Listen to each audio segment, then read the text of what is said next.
sidekick subscribers and viewers out there today. Hero887, your host, welcoming you to another day of Shadow of War news. We are ever closer to the release, and it is just right around the corner. And today we're going to talk about the mounted skills of a number of different beasts you can ride, and even those you can't ride. So stick around to learn more about the summoning of spiders, the summoning of ghouls, the summoning of grog, the riding of a grog, summoning of dragons, drakes I should say, and the CARAGORs, and much more. So as you know, the creatures in Shadow of War have totally been buffed. In the previous Shadow of Mordor you could ride really only CARAGORs and grogs, but now grogs have various types, such as the ice grog, the fire grog, the poison grog, and I believe that's it. And then the CARAGOR has now been buffed to be not just as awesome as it was in the Shadow of Mordor, but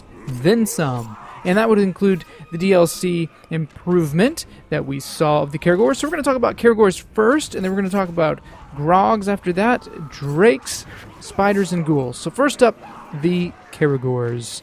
Now, CARAGORs basically are like wargs 2.0. If you're familiar with Tolkien's lore, wargs are like the wolves, and you can basically imagine the wargs being the bigger cat version, from like the wolf to the tiger. I mean, they can pounce, they can climb, and they're buffed way more in Shadow of War compared to Shadow of Mordor game mechanics.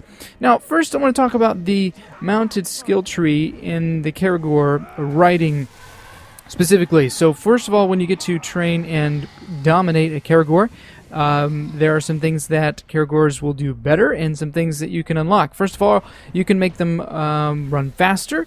You can ram and knock over enemy troops. If you hit people with the glaive, that's like the blade on a spear on a thing that's long and wraithy and ethereal that you can hit people with.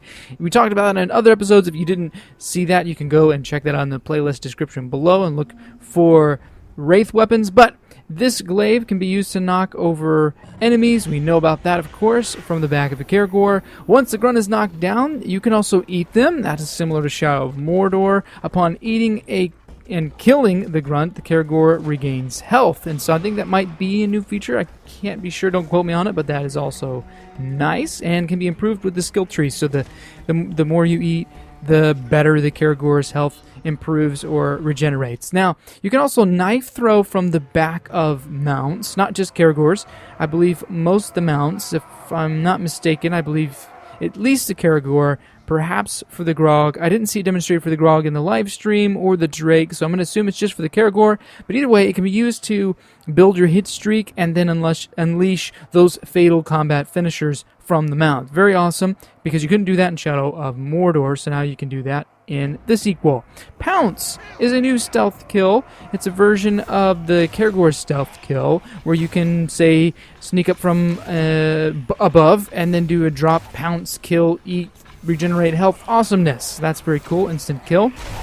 Also, beasts now have might bars like Talion, which build up as you go on killing sprees from your mount. However, there is a skill called Bestial Rage, and it is a way to pull off moves that normally require might at the cost of the beast's health instead. So what could you do with might? Well, you can summon more CARAGORs to your side to aid you in battle. Normally you could do that with might if it's filled up in the regular way, or with Bestial Rage, which is a skill unlock.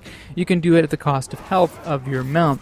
Now, the wonderful thing about these beasts is that they will also attack automatically, just like in Shadow of Mordor. However, summoned beasts does have a cooldown timer, so you can't just spam the summon CARAGOR button. Now last, there is another type of CARAGOR known as the dire CARAGOR. The dire CARAGOR is female.